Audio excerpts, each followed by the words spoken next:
When I look back on my memories from when I was younger, I would have never thought that I would be who I was now. Not even just personality-wise or like my way of thinking, but I just would have never thought that, wow, be going to school, go in college, I would have the group of friends that I have.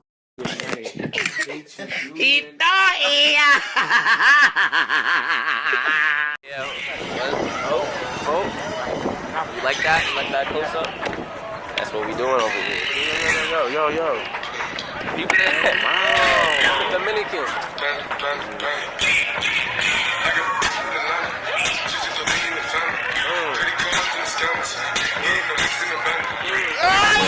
I was younger. My mom and my dad, they were married for, I don't know, maybe like 5 years, maybe less than that. And they divorced when I was practically a baby, so I never really got that mom and dad together in the house, that, you know, that happy family experience.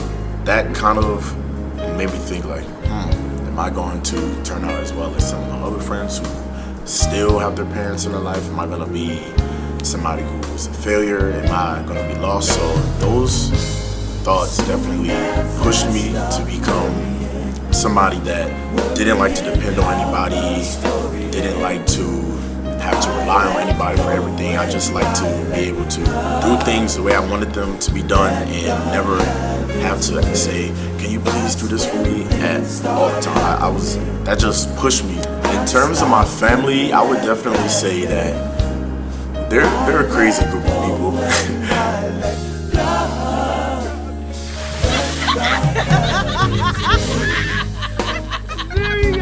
Another thing that makes me so grateful and that keeps me humble is the fact that I can go to somebody outside of my family. I didn't ever feel like there was a time where I was all alone or nobody would ever be there for me. I always knew that if I needed something to get done and I couldn't do it myself, that I would always be able to go to somebody else in my family and they would be able to come through for me. Even back then when I was younger, and I definitely couldn't do a lot of things on my own, I know that they were there for me.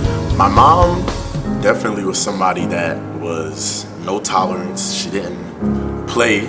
She always was making sure I was on my P's and Q's and making sure that everything was in alignment. I was always on time, always was where I needed to be, and things just, they got done. I can always depend on her no matter how hard I want to just learn things on my own or I want to just do what I want to do. My mom was always that one person, even to this day, that I can always just be like, okay, let me go to her, let me just put my pride aside and say, Mom, can I have XYZ? Mom, can you XYZ? Seeing my mom get diagnosed with heart disease was scary at first. I didn't know what heart disease was, what type of heart disease she had. I just knew, wow, like my mom is sick.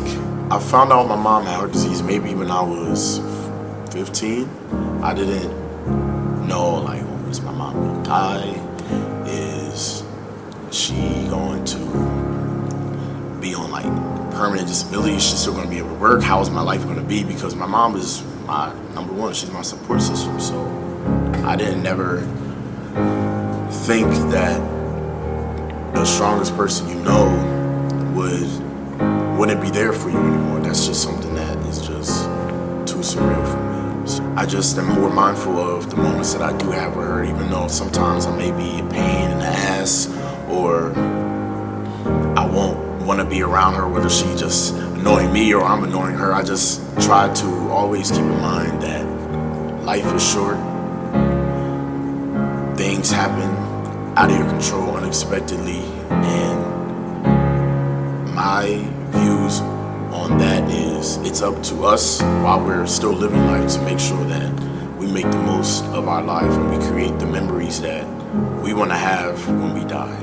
I don't like hearing people say, oh, well, I wish I could have did XYZ when so-and-so was still alive. I think we need to take responsibility on that, and we need to say, okay, whether somebody in your life is sick or not, I think it's very important that you just step up to the plate in their life and within yourself, and you just make sure that you're there for them, because when they're gone, it's like you don't ever want to look back and say, damn, I wish I could have did this. I want to be able to look back on the memories of my mom and say, wow, I'm so glad that she was in my life. I'm so grateful for her. I'm glad that I was able to go to the park with her when I was younger. I'm glad I was able to go out to eat with her when I was younger. I'm glad that she took me to all my soccer games and she didn't miss a game and she was always there for me. That's what I want to remember about my mom when she's gone.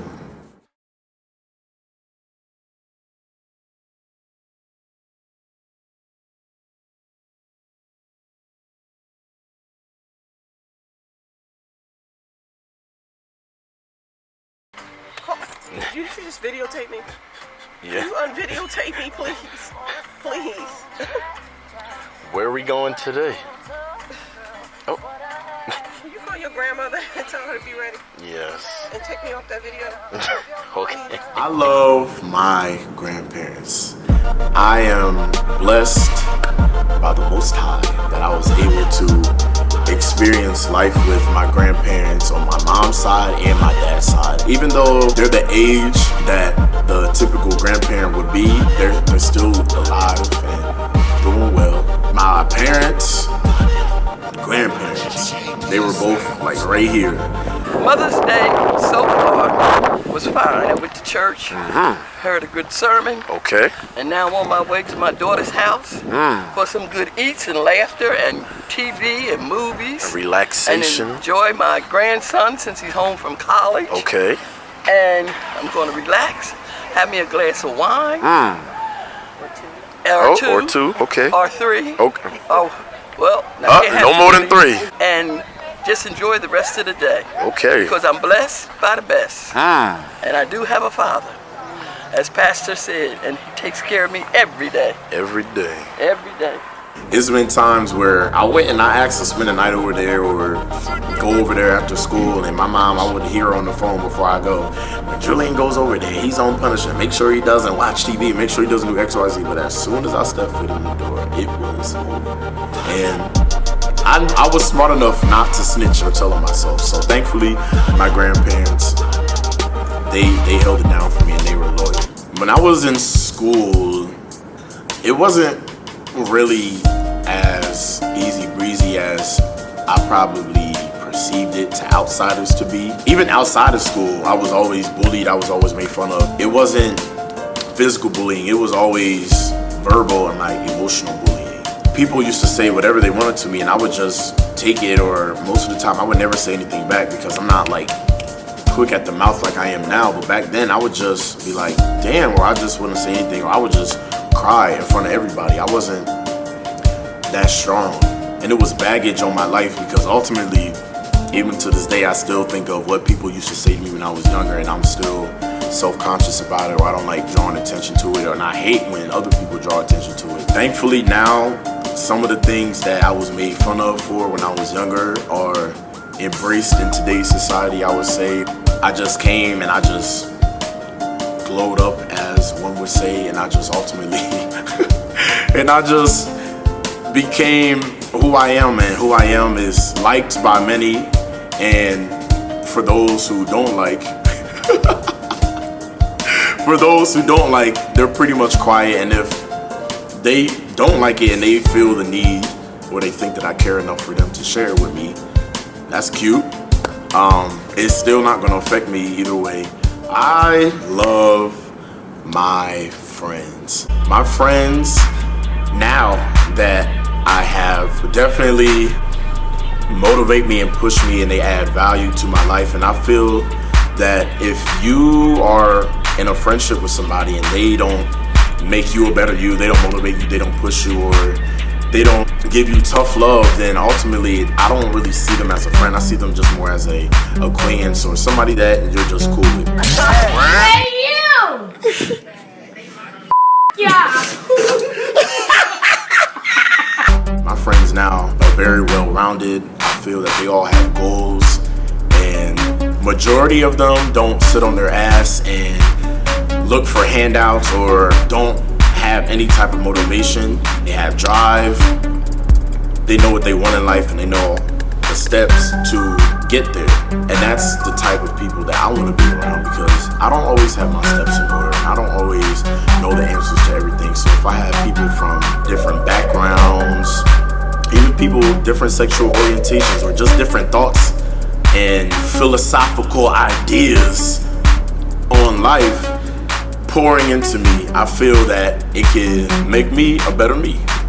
The friends that I have acquired from senior year in high school all the way until now, and even some before then, and they know who they are, they've definitely helped me grow as a young man who has goals, passion, and drive, and they've shaped me and they've matured me, and they've helped me realize that it's okay not to be perfect, and it's okay to make mistakes as long as we learn from our mistakes and we grow, and we use the knowledge that we obtain from those mistakes to help make the world a better place.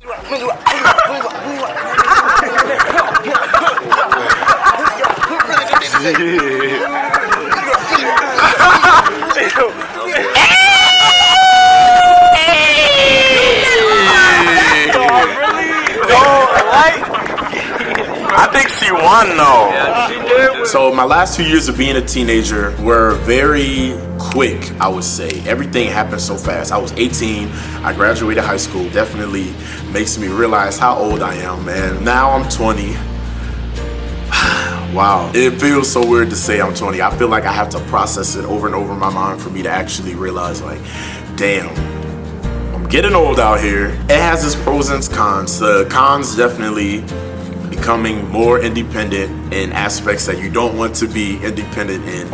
And the pros are definitely learning and obtaining more knowledge and getting ready to be an adult and to live life after college. And even for those who don't go to college, I feel like 20 is the age where you start coming to that conclusion and you start to realize, okay, I am a seed and God placed me on this earth to grow and to spread whatever I have within me.